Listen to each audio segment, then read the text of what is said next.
PC함에 지친 게이들의 PC한 놀이터 게이 PC방 22번째 에피소드 2부 시작합니다.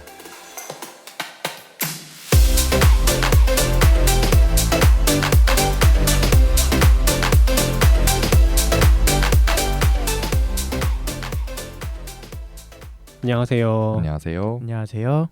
안녕하세요. 저는 삼식이고요. 저는 한나고요. 저는 이지금입니다. 네, 그리고 저는 블루입니다. 네, 블루님과 함께하고 있습니다. 네. 네. 자, 우리 1부에서 블루님께서 벽장 속에서 어떻게 처음 나오셨는지 네. 네. 그리고 어떻게 다시 들어가게 되셨는지 네. 이야기를 나눠봤어요. 네. 근데 조금 우리 이야기가 부족했던 부분이 있어서 제가 하나 더 질문을 드리면 네. 네. 그 치료 과정이 그럼 총 얼마나 오랫동안 지속됐던 건가요? 사실 뭐 치료라기보다는 준비 과정이었겠죠. 검사를 받고 네네. 그런 과정이 네. 그렇게 길지는 않았던 것 같아요. 한두 달 사이에 다 끝났는데 네. 네. 그리고 한두 달 동안 그렇게 하시고서 그 기간 지나고 나서 난 치료됐다 이렇게 거짓말을 하셨다는 거죠. 그쵸. 네. 그리고 아까 잠깐 쉬는 시간에 듣기로는 10대 때 좀 노셨다고. 맞아요. 잘 놀고 다니셨다고. 제가 네. 중학교, 고등학교 때 커밍아웃을 하고 다니고 막 이랬던 거에서 뭐 이미 아셨을 수도 있는데 그게 은둔의 어떤 해당되는 그런 삶은 아니잖아요. 그렇죠. 그때는 오히려 좀 자유로웠어요. 아무래도 그 집에서 그렇게 모르기도 하고 말도 안 통하잖아요. 네. 그러니까는 자유로움에 대한 갈망이 있었던 것 같아요. 어. 소통에 대한 갈망도 네. 필요했고 네, 그러다 네. 보니까 이제 친구들을 찾아서 밖으로 나돌고 또 이제 제가 게이다 보니까 게이가 있다는 그런 이태원에 대한 네. 호기심도 있고 그래서 10대 17살, 18살 이때 뭐 클럽도 가보고 뭐 네, 그랬던 경험이 있습니다. 아, 뭐 이쪽 클럽. 네. 아. 재밌으셨어요 그때? 기억은? 그때 재미있다기보다 그냥 집을 벗어났다. 뭔가 내가 뭔가 해방감. 벗어났다. 그런 해방감이 있었어요. 네. 종로 콩나무가 이렇게 짓밟혔네요. 너무 안타깝다. 종태원. 아니 되게 이렇게 얘기하면 좀 너무 좀 빠았나요? 아무튼 그냥 저는 웃기게 표현을 한 거고 네. 그러니까 얼마든지 행복하게 또래 네. 친구들을 네. 사귀시면서 즐겁게 사실 수 있었을 텐데 이렇게 그때 일로 인해서 지금까지 힘들게 꽁꽁 숨어 사신 것 같아서 그냥 안타까워서 그러니까 한 말이었어요. 뭐 사실 뭐 종로나 이태원이 아니더라도 그쵸. 어디서든지 충분히 네. 같은 이쪽 뭐 퀴어분들하고도 친하게 지내면서 살 수 있었는데.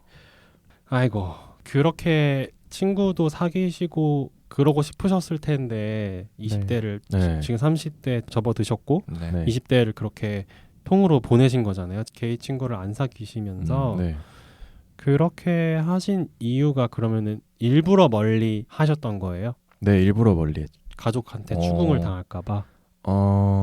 그런 이유도 있었고 네. 그 커밍아웃을 하고 나서 겪었던 그 기간 중에 친구 한 명이랑 겪었던 일이 있는데 교회 친구, 그 친하다고 했던 교회 친구가 그 목사님한테 커밍아웃을 권유했던 그 친구가 나중에는 목사님 편에 서서 그 목사님의 말을 저한테 전해주더라고요. 약물 치료해봐라. 뭐 완전 배신당했네. 그러니까 그쵸. 믿었던 친구가. 그 친구가 되게 친해서 이렇게 둘이 시간만 나면 서로 막 전화하면서 밤새고 뭐 어디 같이 다니고 막 이런 친구였거든요. 되게 긴 기간 동안 친해져서 저도 그 친구를 믿었고 그래서 그 친구의 말도 들었고 그랬던 적이 있는데 나중에 그렇게 돌변을 해서 그리고 또 그 친구가 저를 위해서 중보 기도를 하고 이런 거를 겪고 나니까 다 필요 없다. 진짜 친구라는 게 있기 전에 내가 먼저 살아야겠다는 생각이 들었어요. 근데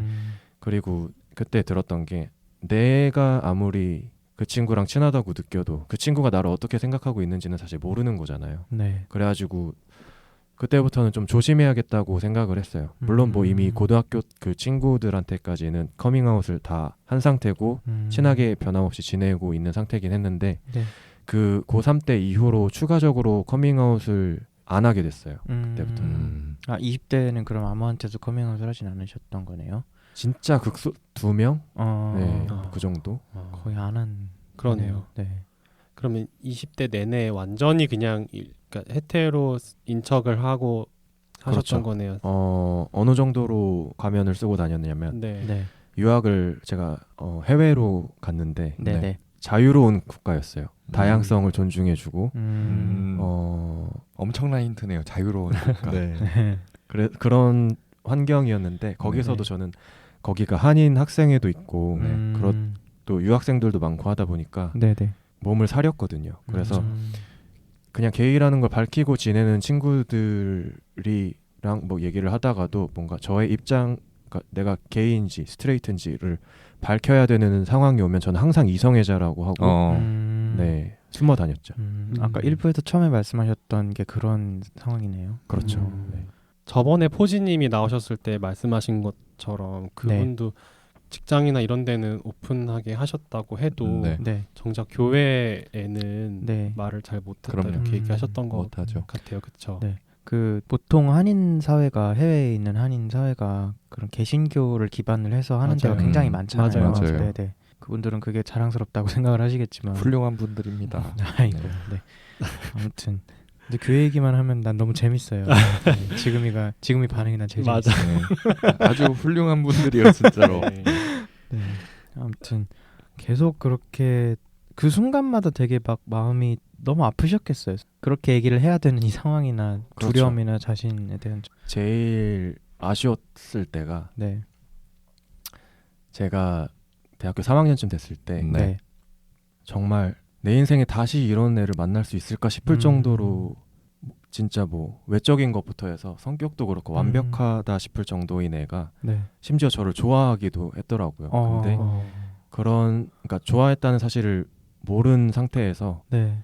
그 친구는 오픈리 게이였고 저는 아니었고 근데 그 음. 친구랑 얘기를 하면서 저의 정체성에 대해서 얘기를 할 때가 있었어요. 음. 근데 저는 거기서도 나는 이성애자다라고 말을 하고 그 친구는 그것 때문에 그 뭐라 그럴까 마음을 접었다고 해야 될까요?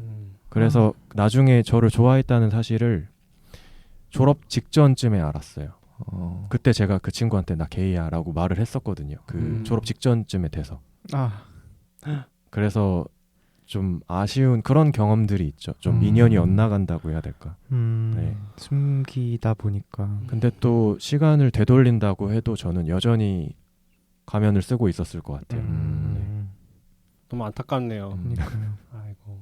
그 10대 때의 기억이 안 좋은 기억이 이렇게. 그 트라우마처럼 네. 돼가지고. 근데 저도 그랬을 것 같아요. 그 누군가 그렇게 강하게 나의 존재 자체를 부정을 하는 상황이 온다면 네, 거기에 저도 갇혀 있었을 것 같아요. 저는 제가 아우팅을 당하기는 했지만 그래도 주변에서 잘 버틸 수 있게 도와줬기 때문에 여기까지 왔다고 생각을 하는데 친구한테까지 그렇게. 그 친구분 연락은 지금은 안 하시나요? 네, 연락 안 한 지 꽤 오래됐죠. 네. 네. 그럼 커밍아웃 하신 친구, 그러니까 이성애자 친구분들이 얼마나 되세요? 중학교 때는 한 7, 8명 됐고 꽤 많이 하셨었네요. 네, 네. 고등학교 때 10명 가까이 됐던 것 같고 근데 대학교 때는 2명 그리고 지금 다니고 있는 직장에는 한 명도 없습니다. 그럼 그분들하고 얼마나 연락을 하시나요? 그 중에서 지금 친하게 지낸다 하는 애들은 거의 다 고등학교 때 커밍아웃을 했던 친구들이 네네. 가장 많이 남아있고 네. 그 친구들은 왜 고등학교 때는 그냥 조건 없이 만나는 관계잖아요. 대학교나 뭐 그렇죠. 이런 직장이나 이런 게 아니니까. 네. 그렇죠. 그래서 그런지 그냥 별 생각 없이 넘어가더라고요. 뭐 걔 커밍아웃을 중에는 했어도 네, 한 명 정도는 좀 힘들어했던 친구가 있었는데 그 친구는 지금 생각해 보면 트랜스젠더와 게이를 좀 헷갈려했던 것 같고 그래서 설명을 다시 해줬죠. 그건 다른 것이다. 네. 그 심리 상담소 소장 같은 경우가 되면 안 되니까. 네. 가짜 동성애. 가짜 동성애. 그쵸. 네. 참 별일이네. 저희가 이제 웃고 얘기하지만 네. 네.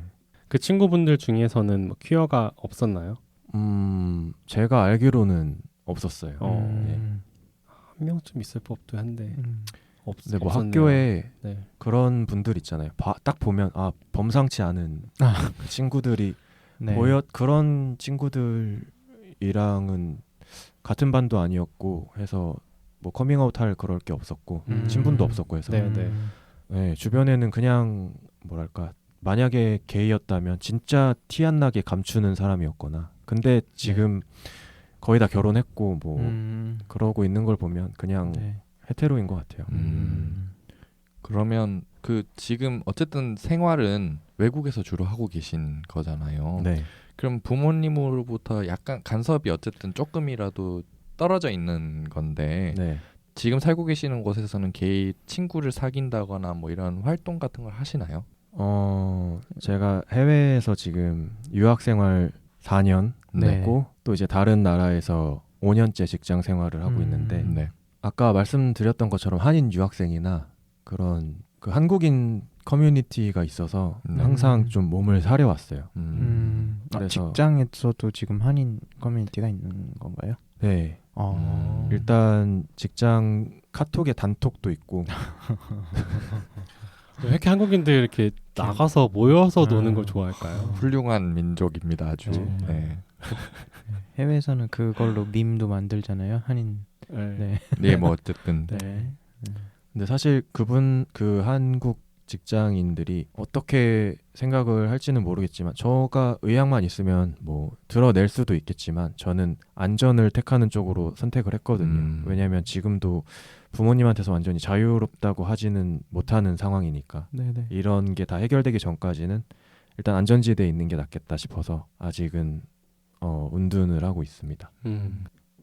근데 게이 친구를 몇 번 알게 되는 기회가 있었어요. 네. 네네. 그 친구들은 한인이었나요? 아니면은 현지 사람? 현지인도 있었고 네. 한국인도 있었는데 네. 현지인은 오히려 그냥 마무리가 좋았는데 네. 한국인이 조금 서로의 입장을 잘 알아서인지 깔끔하게 놓아주지 않는 경우가 있더라고요. 그러니까 저는 분명히 처음 만날 때부터 A는 생각이 없고 친구를 찾는다고 말을 했는데 어느 순간부터 뭐 약간씩 이렇게 여지를 남긴다든지 하는 그런 행동들 그런 거를 뭐 예를 들어서 기숙사 방에 놀러 갔는데 자꾸 침대 쪽으로 끌어들인다든지 아니면은 뭐 교환 편지를 쓴다든지 이런 좀 애매한 제스처를 취하는 분들이 있었는데 이게 좀 아닌 것 같아서 정리를 하자고 하면 그게 그냥 그래 하고 돌아서는 분들이 많지가 않고 한국 사람들이요. 네. 좀 계속 얼굴을 마주치잖아요. 그 한국인들끼리의 그 한인 유학생회 소속이고 뭐 이러면은 네네네. 그러다 보면 한두 마디씩 툭툭 던진다든지 하면서 이렇게 조금 찔러보거나 건드리거나 이런 게 자꾸 발생을 해서 저는 이런 사람들도 그냥 내가 생각하는 것처럼 쉽게 인연을 트다간 언젠가는 예전에 겪었던 그 교회 친구의 안 좋았던 케이스처럼 그런 게 자꾸 생각이 나서 제가 과민 반응을 하는 거겠지만 아니요, 네네. 그래도 충분히 그럴 수 있어요. 네, 그럼요. 네. 그래도 이왕이면 안전한 길을 가자 싶어서 그렇게 또 몸을 사리게 됐습니다. 네. 그런 얘기가 있잖아요. 어디 유학을 가든지 네. 뭐 해외로 직장을 얻어서 나가서 산다든지 하면 네. 한인 커뮤니티는 최대한 멀리 하라. 뭐 그렇게 충고를 하는 분들도 많이 봤어요. 실제로 그런데 너무 외로워서 섣불리 어울렸다가 막 그 사람들한테 뒤통수 맞는 경우도 많이 있고 맞아요. 좀 워낙 사회도 좁고 이상한 사람들도 많고 이다 보니까 씁쓸하네요 진짜. 네. 저 궁금한 거 하나 있어요. 네. 계속 질문해도 돼요? 네. 네. 그럼 외국에서는 따로 활동을 안 하신 거잖아요. 뭐 네. 커뮤니티에 막 나가 이쪽 커뮤니티에 게이 커뮤니티에 나간다거나 그러면 외국에서 오래 지내신 분으로서 우리나라에 와서 국내에 있는 게이 커뮤니티를 봤을 때 드는 감상 같은 거는 있나요? 막 문화가 이런 거 같다 뭐 이런 거. 일단 뭐 게이 전체의 문화에 대해서 가지는 생각 같은 거는 별로 없어요. 네. 왜냐면은 접한 시간이 거의 없으니까. 네네. 근데 종로나 이태원에 가기 꺼려지게 하는 그런 것들이 조금 있기는 하죠. 네. 혹시 그게 무엇인지 좀 들을 수 있을까요? 일단 종로나 이태원은 그 분위기가 그냥 다른 광화문, 뭐 여의도, 강남 이런 데랑은 조금 다른 분위기더라고요. 술집이랑 클럽 위주고 밤문화가 발달돼 있는데 그런 거를 제외하면 사실 거기서 뭘 해야 될까 하는 그런 생각이 들고 또 제가 이태원에 뭐 지금이랑은 뭐 많이 달라졌을 수도 있는데 네. 그 20대 극초반 막 10대 후반 이럴 때 뭐 한두 번 갔을 때 그때 느꼈던 그게 되게 좀 위화감이 컸어요. 내가 모르는 언어들을 쓰고 뭐 은어들, 막 네. 무슨 비속어나 뭐 무슨 년 뭐 이런 거 그리고 뭐 떼짜 맞자 이런 거 물어보더라고요. 무슨 네. 탑 바텀 이런 거 물어보고 네. 저는 뭐 사실 뭐 그런 애너를 별로 안 좋아해요 이렇게 물어보면 그럼 오리야? 이렇게 좀 단정지어서 말하는 그런 맞아요. 것도 별로 좀 안 맞았던 것 같고 네, 그 이미 형성돼 있는 그 구역만의 문화가 저랑은 안 맞았던 것 같아요. 구역의 문화라. 사실 은둔분을 모시면 이런 부분에 대해서 좀 많이 여쭤보고 싶긴 했었어요. 그쵸? 네. 종로 이태원에 대해서 거기서 이루어지는 우리의 문화들이 어떻게 사실 그게 그런 문화들이 싫어서 안 나오시는 분들이 꽤 많잖아요. 맞아요. 그럴 것 같아요. 차이는 있겠지만 정도와 경도의 차이는 있겠지만 제가 주변에 종태원을 잘 안 나가는 완전한 은둔은 아니지만 그렇게 얘기를 해보면은 특히 이 문화들 때문에 밤에 막 난리 나치는 그 문화들을 별로 안 좋아하는 것 같더라고요. 네. 저도 디나이얼로 살았을 때를 좀 돌이켜 보면 제가 예전에 그 학부 다닐 때 제가 학부를 서울에서 나오지 않아가지고 학부를 다닐 때 좋아하는 형이 있었어요. 근데 그 형이 그 대학 후문에 있는 스타벅스에서 알바를 했었는데 그 형을 맨날 보러 그 형이 출근하는 시간에 맞춰가지고 스타벅스 가서 공부하고 맨날 그랬었거든요. 그랬는데 이제 그 형이 알고 보니까 이쪽이었던 거예요. 저랑 같은 수업을 들어서. 왜냐하면 빨간 어플 이제 그 제2 어플에 네. 갑자기 어느 날 혹시 그 수업 조교님 아니세요 이러면서 이렇게 딱 온 거예요. 쪽지가 등골에 메시지가 그래가지고 알고 소름이 사진을 보여달라고 해서 봤더니 그 형인 거예요. 제가 너무 좋아가지고 맨날 쫓아다니던. 그랬는데 그 형하고 밥 먹다가 알게 된 그때 그 사실은 그 형이 이태원을 나간다는 거였어요. 근데 그 이태원을 나간다는 얘기를 처음 딱 듣고 나니까 약간 부정적인 생각이 드는 거예요. 그때까지만 해도 저는 막 정치한 지 얼마 안 됐지 어떤 식의 그 형성돼 있는지는 모르겠지. 그래서 일단 애초에 그런데 나가서 논다는 것 자체가 좀 거부감이 약간 이유 없이 들기도 막 하고 그랬었거든요. 그랬는데 이제 직접 가시고서 접한 문화 자체가 부정적이다라고 어쨌든 스스로 인식을 하셨으니까 거기에 대해서 느끼는 거부감 아니면 위화감 이런 게 진짜 있으셨을 것 같아요. 갑자기 아까 제가 종로 콩나물하고 농담처럼 얘기했던 게 좀 죄송해지긴 하는데 그러니까 죄송해요. 아닙니다. 근데 그러니까 그런 것 같아요. 종로나 이태원에서 있는 밤문화가 절대 그거 자체가 나쁜 건 아니죠. 그런데 마치 그것이 게이 문화의 전부인 양 취급되는 그것이 주류고 거기에 끼지 못하면 너는 뭔가 찌질이 약간 이런 식으로 흘러가는 게 조금 문제인 것 같긴 하죠. 블루님 같은 상황이 아니더라도 뭐 가족과 특별히 문제가 없고 뭐 큰 트라우마가 없어도 그냥 그게 싫어서 그냥 안 나가는 사람도 많을 수 있는 거죠. 게이들뿐 아니라 좀 퀴어들이 다양한 창구로 사람을 만날 수 있는 그런 시대가 됐으면 좋겠어요. 네. 그게 좀 중요한 것 같아요. 네. 그래서 오히려 더 그런 곳에 몰리는 것 같아요. 그러니까 할 게 없어서? 할 게 없어서도 그렇고 일단은 전반적으로 소속감이 없잖아요. 우리가. 그건 그렇죠. 네. 맞아요.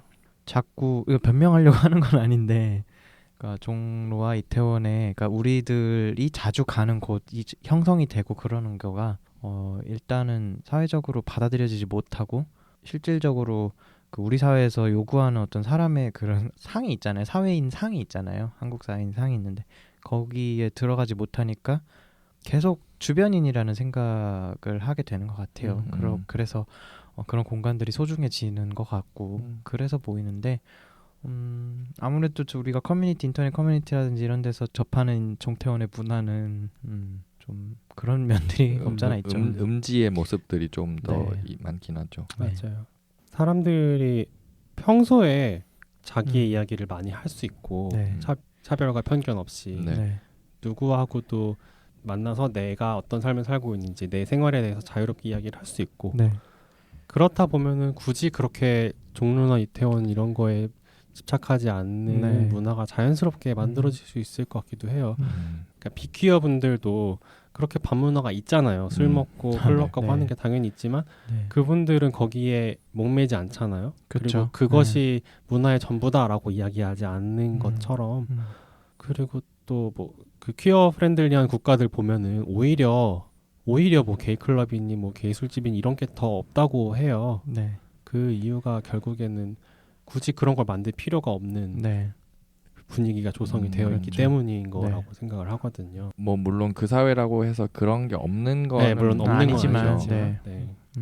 그리고 또 좀 더 선진 민주주의 사회랑 우리나라랑 조금 다른 점은 민주화된 기간 자체가 다르다는 것도 좀 있어요. 서양에서 동성애자들 아니면은 뭐 HIV를 위해서 싸운다는 것은 사실 미국에서도 그렇고 1960년대에서부터 있었던 운동들이거든요.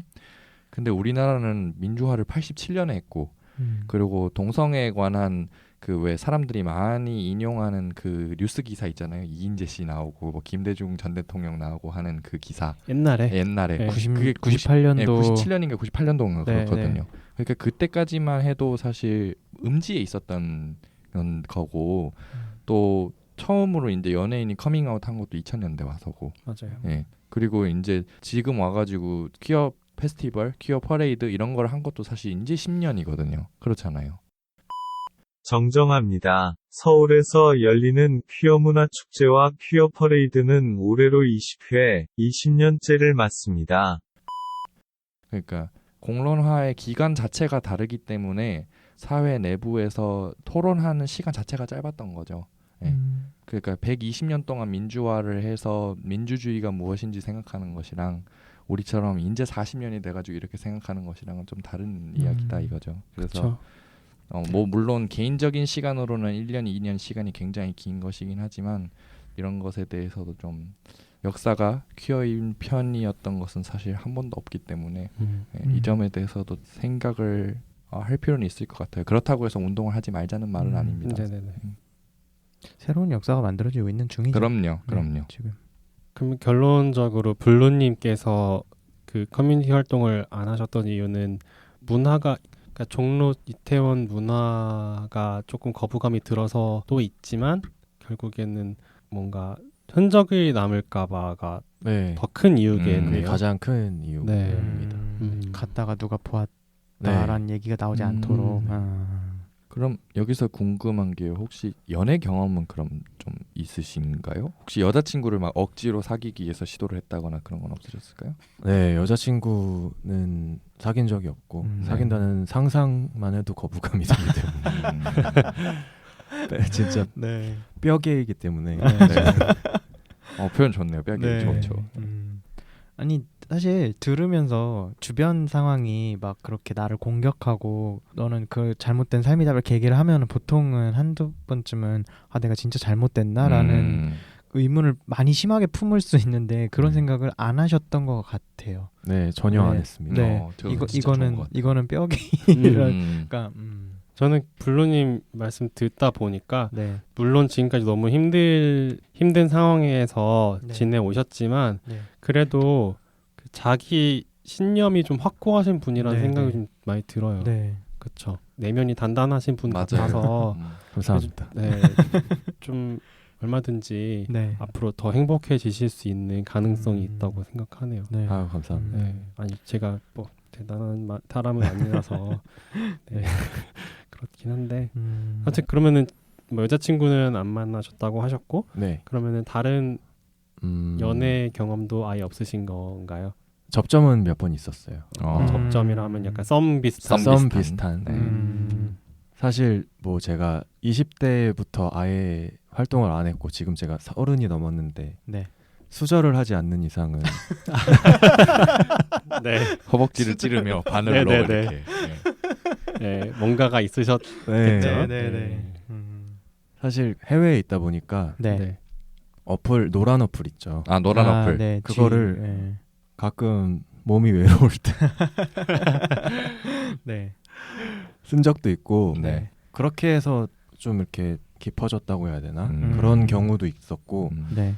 대학교나 아니면은 뭐 직장에서나 네. 이런 데서 어떻게 또 인연이 돼서 음. 만나게 되는 경우도 있었는데 네. 네. 결국에는 다 어느 정도 관계가 진전이 된다 싶을 때쯤에는 제가 항상 몸을 네. 사렸어요. 음. 이거를 시작을 하면은 결국은 리스크를 안고 가야 되잖아요. 예를 들어서 내가 직장에서 연애를 시작한다 이러면 어느 순간 드러날 수도 있다는 그 위험 그쵸. 부담. 그쵸. 그런 것들을 감당하기가 싫어서 그냥 다 결국에는 밀어냈습니다. 연애로까지는 이어지지 않고. 네. 그러면 말씀해주신 지금 상황이 사실 우리 블루님께 별로 그렇게 좋지 않는 것처럼 네, 보이거든요. 맞아요. 그러면 지금 근황은 어떻고 혹시 뭐 대처 방안은 어떤지 이것에 대해서 생각해 보신 게 있을까요? 네, 지금 제가 항공사 승무원으로 일하고 있는데 네. 네. 사실 이 항공사 승무원을 택한 게 뭐 제 적성에 맞는다든지 뭐 전공이랑 어울린다든지 해서 그런 거는 아니고 그냥 해외에 근무할 여건 때문에. 여건 네. 그런 기회를 제공해 주기 때문에 지원을 했거든요. 그때 그 당시에 제가 유학을 하고 돌아와서 네. 네. 그때도 해외 근무가 가능한 직장만 알아봤었어요. 아. 그러다가 어떻게 또 이런 기회를 알게 돼서 지원을 했고 또 감사하게도 채용이 돼서 이렇게 살고는 있는데 그러니까 집에서 벗어나기 위해서 일부러 해외를 계속 찾으신 거죠? 네 맞습니다. 근데 이것도 처음에는 한 1, 2년까지는 그냥 마음이 좀 가벼워지다가 네. 영구적인 해결책이 아니더라고요. 음. 나중에는 또 부모님이 다시 연락을 해오시고 점점 더 심해지시고 어떤 그 결혼에 대한 압박이 이게 또 나중에는 주변 그 맞선을 주선하시는 분들한테서 연락이 오더라고요. 이게 점점 스케일이 커지는 느낌을 받았어요. 이미 그런 분들의 어떤 자제분들이랑 그 맞선을 어레인지를 해놓고 네가 안 오면 부모님 얼굴에 똥칠하는 거고 네가 알아서 해라 이렇게 툭 던져 놓으시는 경우가 생겨서 지금은 울며 겨자 먹기로 하고는 있는데 그 주선을 하시는 분이 그렇게 얘기를 한다고? 아니요. 그러니까 부모님이 이미 어레인지를 다 해놓고 어레인지를 다 해놓고 네. 여기서 그러니까 안 가면 그냥 저만 무례한 사람이 되는 무례한 거죠. 사람이 네. 되는. 그리고 이 승무원 직업을 평생 이것만 하다가는 뭔가 상황이 크게 바뀌지 않을 것 같다는 생각이 들었어요. 그래서 지금 직장 그 승무원 일 이외에도 몇 가지 이직을 포함해서 가능성을 염두에 두고 여러 가지 시도를 해보고는 있는데 아직 뭐 뭔가 결실을 맺을 단계는 아니라서 말씀을 드리기는 어렵고 아무튼 뭐 완전히 부모님한테서 독립을 하기 위해서 사실 이게 성공했다고 보기는 어렵거든요. 그 승무원으로 해서 도망쳐 나온 게 제가 봤을 때는 다시 연락이 오고 이런 경험이 있으니까 다시 완전히 독립을 할 수 있는 그런 경제적인 여건을 마련을 하기 위해서 네 이것저것 하고 있는 중입니다. 그렇구나.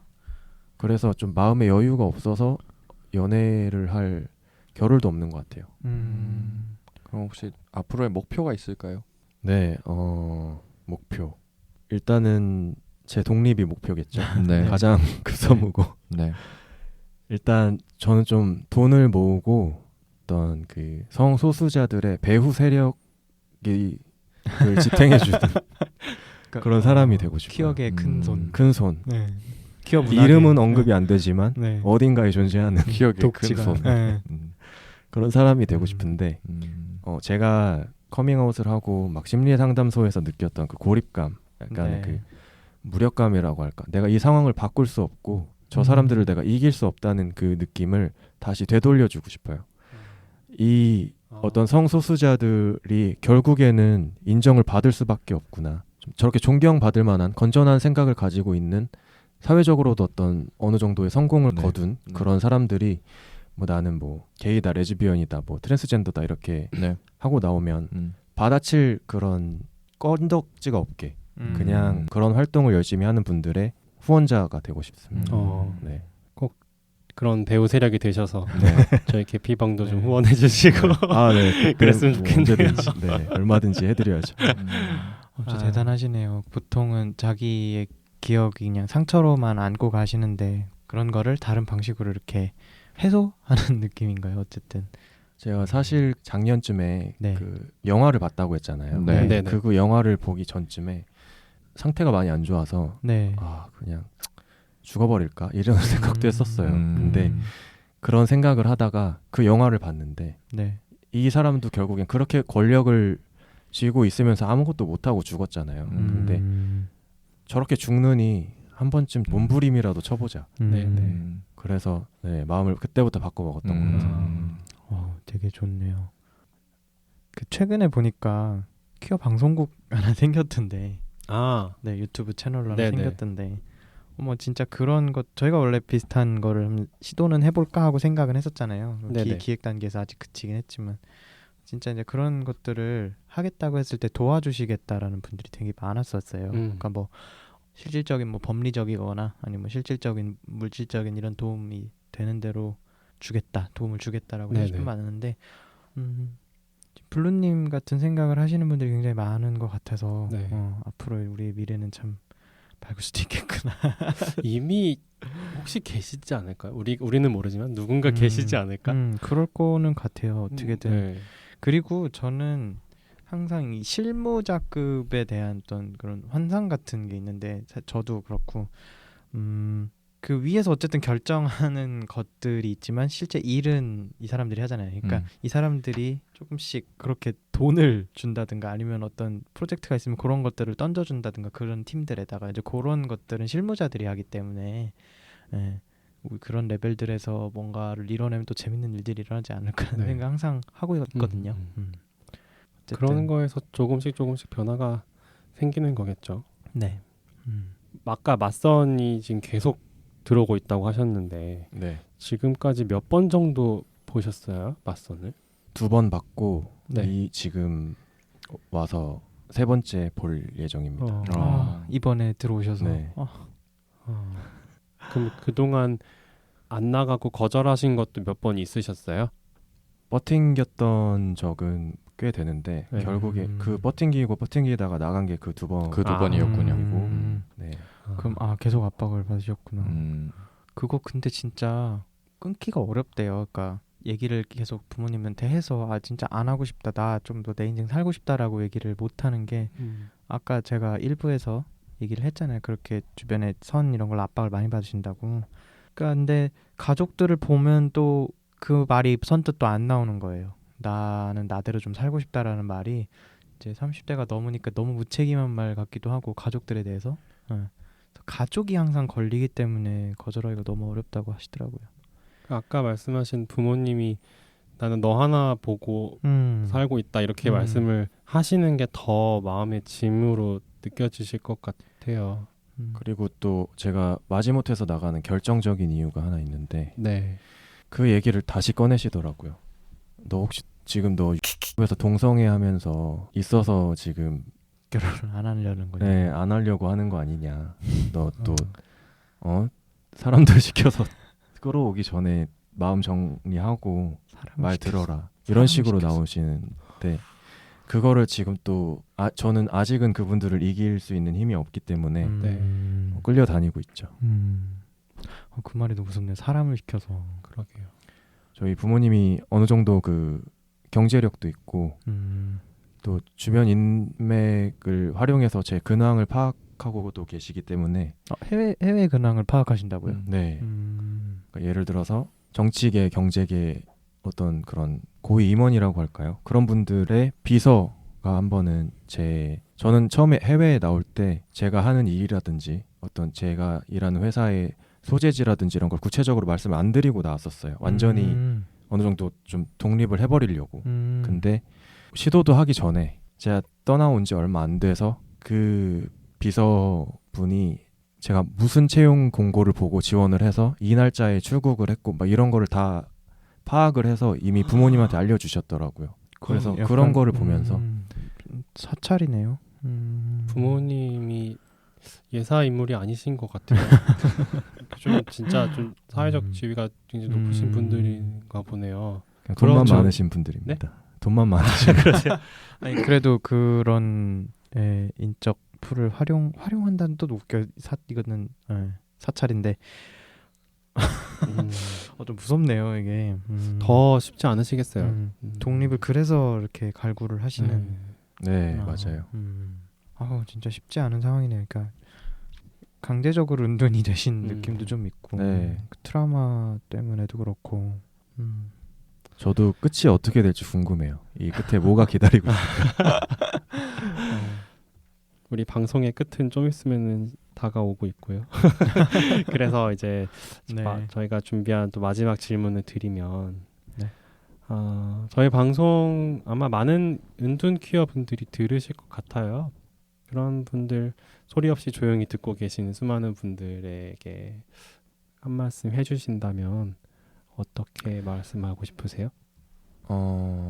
사실 저는 저희 자신도 뭐 은둔이라는 단어에 익숙하지 않기도 하고 다른 은둔 퀴어 분들이 어떻게 살고 계실지 짐작도 잘 안 되는데 그나마 저는 좀 흔한 케이스라고 생각을 해요. 게이라는 어떤 그 커뮤니티가 성소수자의 그룹에서는 흔한 경우에 속하잖아요. 좀 다수 그룹에 속하잖아요. 그렇죠. 먼저 가시화가 된 집단이죠. 게이와 레즈비언 집단이. 그런데도 이렇게 힘든데 더 낯선 뭔가 그 흔히 말하는 일반 분들한테 알려지지 않은 그런 성소수자 분들이면서 은둔이시면 얼마나 힘드실까 하는 생각도 들고 그래서 저는 제가 어느 정도는 겪어봤기 때문에 뭐 힘내라 뭐 이런 말 씨도 안 먹힌다는 거기 때문에 섣불리 하지 않겠습니다. 근데 감히 한마디 드리자면 조금씩은 바뀌고 있다고 저는 생각을 해요. 이 사회가. 예를 들면 제가 입사했을 때만 해도 승무원을 대하시는 승객분들의 태도와 지금 제가 겪는 그런 승객분들의 태도가 바뀌었거든요, 많이. 어떤 식으로 바뀌었나요? 처음에는 반말은 기본이고 뭐 그런 거 그러니까 한국 승객분들 말씀을 드리면 다 드신 트레이 식사 트레이를 아직 본인의 차례 저는 그러니까 자리 순서대로 쭉 밀고 나가잖아요. 근데 저 뒤에 계신 분이 나는 몇 줄 앞에 남아 있는데도 막 저한테 들이밀다든지 이거 좀 가져가 하면서 이렇게 들이미신다든지 그런 작은 것부터 시작을 해서 뭘 물어볼 때 옷을 잡아 당기신다든지 이런 식으로 하시다가 요즘은 저는 거의 황송할 정도로 막 선생님, 뭐 승무원님, 뭐 누구는 또 사무장님 이렇게 부르시는 그런 사무장님까지 어쩔지 몸둘 바를 모를 정도로 변하긴 하는군요.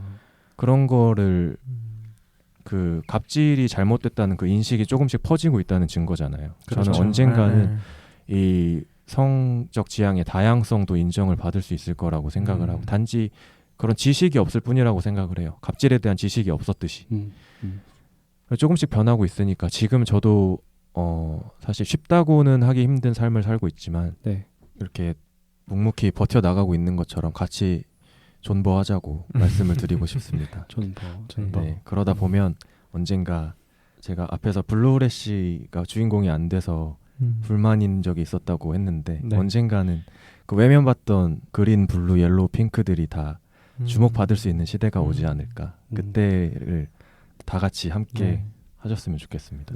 너무 멋진 말이네요. 존버는 승리한다.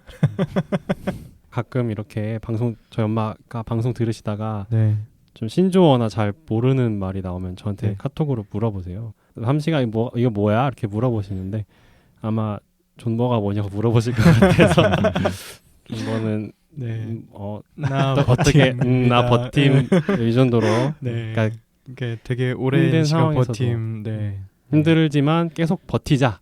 참고 버티자. 그런 좀 과격한 표현입니다.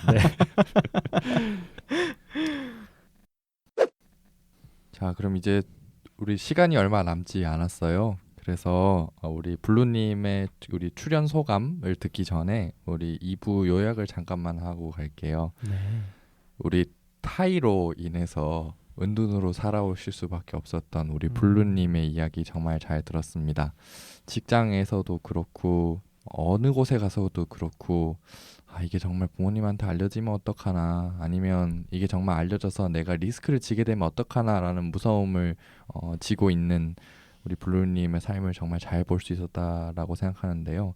근데 그렇다고 해서 우리 블루님이 희망적이지 않은 건 아니잖아요. 지금도 어떻게 해서든 난 어떻게 하고 살 거다, 내 목표가 무엇이다, 이런 게 있기 때문에 아까 말씀해 주셨지만 응원은 못하더라도 어쨌든 다 같이 열심히 살아서 꼭 살아남자 라고 하는 메시지로 오늘 정말 잘 전달하고 계신다고 생각합니다.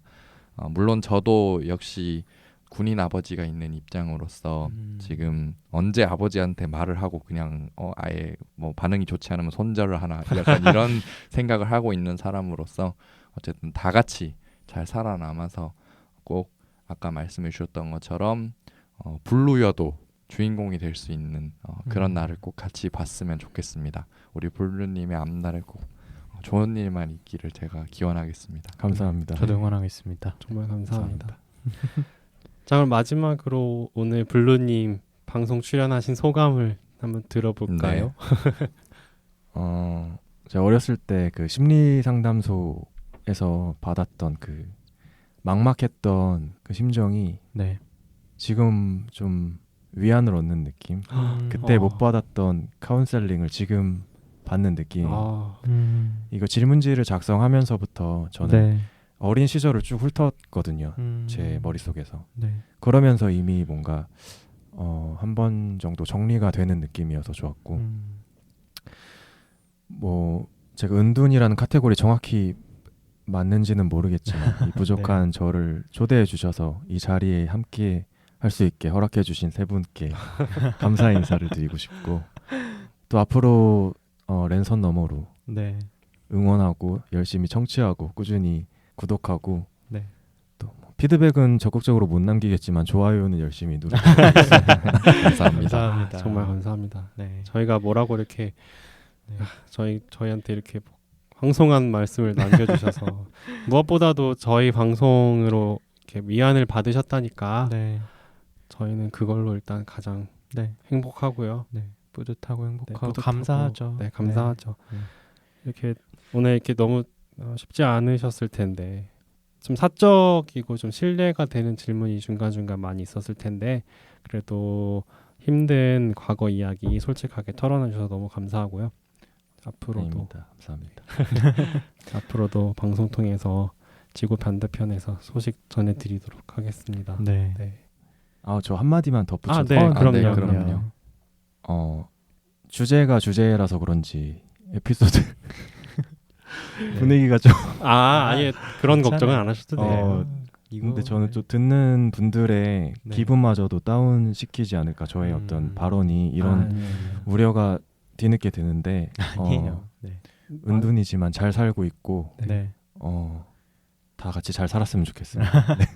많은 분들이 또 위로를 받으셨을 거라고 그럼요. 생각합니다. 네. 네. 어디선가는 비슷한 경험을 하신 분이 또 계실 그렇죠. 거고, 청취자분들 중에. 네. 그리고 아니면 뭐 다른 상황이지만 비슷하게 지금 살고 계신 분도 계실 거니까 아마 그분들도 얘기를 듣고 네, 위로를 받으셨을 네. 거예요. 네. 그러면 이제 마무리를 할까요? 네. 마칠까요? 네. 그러면 저희는 다음 방송으로 또 찾아뵙겠습니다. 네. 안녕히 계세요. 안녕히 계세요. 안녕히 계세요. 오늘의 PC방 이용료는 좋아요와 구독으로 받겠습니다.